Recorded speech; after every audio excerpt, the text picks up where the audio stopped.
कश्मीर से कराची, खैबर से गवादर तक कहीं बारिश तो कहीं बर्फबारी। लाहौर समेत पंजाब के कई शहरों में बारिश का सिलसिला जारी। नशेबी जगहों पर पानी जमा हो गया। पेशावर में भी रिमझिम से मौसम मजीद सर्द हो गया। मौसम का हाल चुराने वालों ने मजीद एक रोज तक बारिश और बर्फबारी की नवीद सुना दी। कराची से बारिश का सिस्टम निकल गया।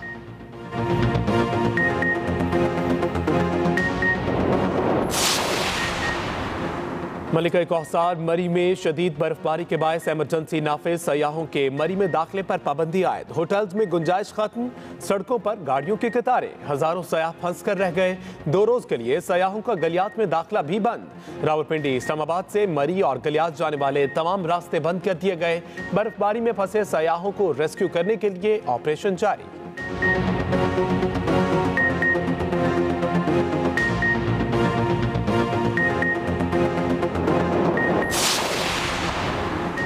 मुल्क के बलाई इलाकों में बर्फबारी ने हर चीज जमा दी। गिलगित बल्तिस्तान और आजाद कश्मीर में 3 फुट से जायद बर्फ पड़ चुकी। मुजफ्फराबाद, बाग, हवेली, पूंछ, सदनौती में बर्फबारी से निजाम जिंदगी मुतासिर।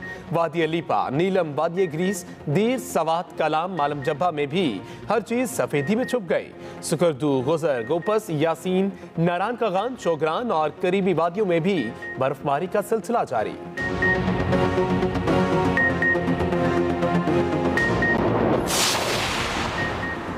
बलूचिस्तान में बारिश और बर्फबारी की धुआंधार इनिंग्स। कोयटा, मसूंग, ज़ियारत, हरबोई, कल अब्दुल्ला, मेजाई अड्डा, तुबाचकजई। गुलिस्तान में बर्फबारी से मुश्किलात में इजाफा।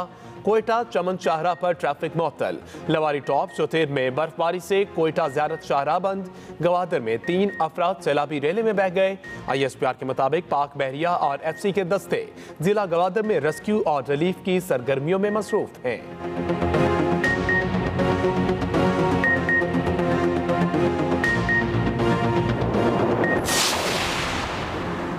वज़ीर खजाना शौकत तरीन का टैक्स न देने वालों के खिलाफ बगैर नोटिस कार्रवाई का ऐलान। कहा, तमाम गैर रजिस्टर्ड अफराद तक पहुंच गए हैं, बस स्विच ऑन करना है।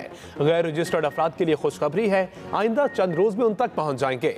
तमाम टैक्स दहिंदगान का डेटा हमारे पास मौजूद है। अब सबको टैक्स के साथ इनकम टैक्स भी देना पड़ेगा।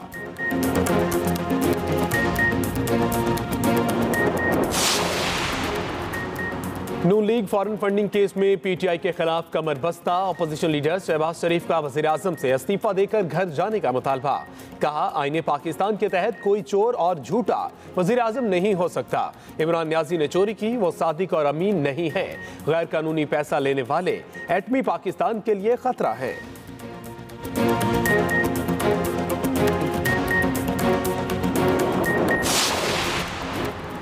27 फरवरी को अवाम बाहर निकलें और सिलेक्टेड वज़ीर आज़म को घर भेज दें। अब इमरान खान की सरकार को एक दिन के लिए बर्दाश्त नहीं करेंगे। चेयरमैन पीपल्स पार्टी बिलावल भुट्टो की लाहौर में पार्टी इजलास में गुफ्तगू। कहा, महंगाई ने अवाम का जीना हराम कर दिया। हुकूमत के खिलाफ तहरीक नए इलेक्शन तक जारी रहेगी।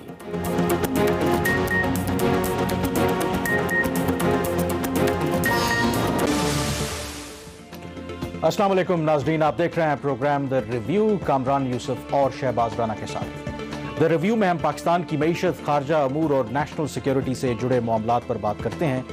12 जनवरी, जी हाँ 12 जनवरी वो डेट है जब मुतवक्के है कि IMF का जो बोर्ड है उसका इजलास होगा और उसमें पाकिस्तान को जो IMF में अगली किस्त देनी है उसकी मंजूरी दी जाएगी। लेकिन उससे पहले हुकूमत पाकिस्तान ने चंद अहम शराइत पर अमल दरामद करना है और जो 2 अहम शराइत हैं उनमें एक तो जो स्टेट बैंक की खुदमुख्तारी के हवाले से जो नया कानून है वो पास करवाना है पार्लियामेंट से, और दूसरा मिनी बजट लाना है। आज ऑलरेडी 7 जनवरी हो गई है, तो क्या हुकूमत पाकिस्तान ये जो 2 अहम शराइत हैं, ये जो 12 जनवरी का जो इजलास है इससे पहले कर पाएंगे? ये बहुत बड़ा अहम सवाल है। तो शहबाज, क्या ये मुमकिन है? वैसे तो पाकिस्तान में होने को तो कुछ भी हो सकता, रातों रात ज़ाहिर है कि कवानीन पास भी हो जाते हैं। तो क्या आपको लगता है कि इस दफ़ा गवर्नमेंट जो है, एक तो पहली बात है कि वाकई के इजलास हो भी रहा है IMF का या नहीं हो रहा, क्योंकि पहले खुद ही हुकूमती के जो तर्जुमान है वो इस बात का कह चुके हैं, और दूसरा ये कि क्या वो अगर इजलास हो रहा है तो ये दोनों अहम शराइत पूरी कर पाएंगे? मुझे वो आपकी बात से याद आ गया कि रातों रात कवानीन पास हो जाते हैं। जब IMF के साथ पाकिस्तान के मुज़ाकरात हो रहे थे तो हुकूमती अरकान ने IMF को बताया कि जी इतनी आसानी से ये कवानीन पास नहीं हो सकते। तो मेरे ज़राए ने मुझे ये बताया कि IMF की जो लास्ट कंट्री हेड थी पाकिस्तान की, टेरेसा दाबान, तो उन्होंने आगे से कहा कि आप तो एक रात में 30 कवानीन भी पास करवा लेते हैं, तो ये 2 कवानीन को पास करवाना कौन सी बड़ी बात है आपके लिए। तो इफेक्टिवली हमारे लोग जो थे वो एट वन पॉइंट डिफेंसिव हो गए थे। IMF वाले भी हमारे निज़ाम को समझते हैं कि वो भी आपके साथ मजाक करना शुरू हो गए कि ये आपकी पार्लियामेंट की वुक्कत है। अच्छा, अब इसके ऊपर 12 जनवरी 2022 ये डेट हमने तो नहीं दी। ये डेट सबसे पहले तो शौकत तरीन साहब ने ये बात कही थी कि, बल्कि मैंने उसे सवाल किया था, मुझे मेरे ज़राए ने बताया कि जी 12 जनवरी बोर्ड की डेट है, टेंटेटिव जो एग्री है, सब्जेक्ट टू द कंडीशन कि पाकिस्तान तमाम प्रायर एक्शन जो हैं वो मुकम्मल कर लेता है। तरीन साहब 12 जनवरी की डेट को ऑफिशियली कंफर्म नहीं कर रहे थे, लेकिन फिर 23 दिसंबर को जो उनके तर्जुमान हैं मुजम्मल असलम साहब, उन्होंने ट्वीट कर दिया जी कि I am pleased to confirm 6th review will be in board on 12th January, will be presented to the IMF board on the 12th January. ये उनका ट्वीट जो है मुजम्मल असलम साहब का ऑन द रिकॉर्ड। तो इसमें कोई इबाम नहीं है, इसीलिए मैंने आगाज भी इसी से किया कि 12 जनवरी की डेट हमने नहीं दी, खुद हुकूमत पाकिस्तान ने दी है। अच्छा, इस वक्त जो फैक्चुअल पोजीशन कुछ इस तरह है कि अगर मैं IMF की वेबसाइट पे जाता हूं, अभी भी अगर आप IMF की वेबसाइट पे जाएं तो वहां पे उसका जो एग्जीक्यूटिव बोर्ड का कैलेंडर है वो पब्लिकली अवेलेबल होता है। तो नाज़रीन स्क्रीन के ऊपर देख सकते हैं जो 17 जनवरी तक का कैलेंडर है, उसमें एक स्क्रीनशॉट में आपको नजर आ रहा है कि पाकिस्तान का केस नहीं है, और दूसरे स्क्रीनशॉट में आपको नजर आ रहा है कि ये पाकिस्तान का जो केस है ये लगा हुआ है 12 जनवरी को। लेकिन जो दूसरा स्क्रीनशॉट है वो आपको इस वक्त अगर IMF की वेबसाइट के ऊपर जाएंगे आपको नजर नहीं आएगा। ये जो दूसरा स्क्रीनशॉट है, ये ताहिर अमीन साहब जर्नलिस्ट है बिजनेस रिकॉर्डर के, उन्होंने कल IMF की वेबसाइट से लिया था और उसकी बेस पे उन्होंने एक स्टोरी भी आज बिजनेस रिकॉर्डर में फाइल की थी। लेकिन बकौल ताहिर अमीन साहब के वो जो उसके बाद कुछ टाइम के बाद ये वाला जो उसमें पाकिस्तान का केस था IMF ने अपनी वेबसाइट से रिमूव कर दिया। तो इससे क्लियर सिग्नल तो ये मिल रहा है कि पाकिस्तान का जो केस है वो IMF के बोर्ड ने 12 जनवरी की जो उसकी मीटिंग है, जिसमें नेपाल का तो केस आपको नजर आ रहा है, पाकिस्तान का केस उसमें इस वक्त अगर आप वेबसाइट विजिट करते हैं तो नजर नहीं आ रहा। तो ये कामरान, ये तो होगी उसकी एक फैक्चुअल पोजीशन। अब ये क्यों है, इसके पीछे कहानी क्या है? देखिए, 2 बड़े इस वक्त जो कवानीन है मुजवजा वो पार्लियामेंट के अंदर है। मिनी बजट इंट्रोड्यूस किया फाइनेंस मिनिस्टर ने गालिबन 28 दिसंबर को नेशनल असेंबली में, लेकिन उन्होंने इसको इंट्रोड्यूस करवाया सेनेट के अंदर 4 जनवरी को। अब जो पाकिस्तान का आईन है उसका आर्टिकल 73 ये कहता है कि जब ये बिल सेनेट को ट्रांसमिट हो जाएगा उसके अंदर 14 दिन के अंदर इसके ऊपर जो सेनेट ने अपनी रिकमेंडेशन देनी है।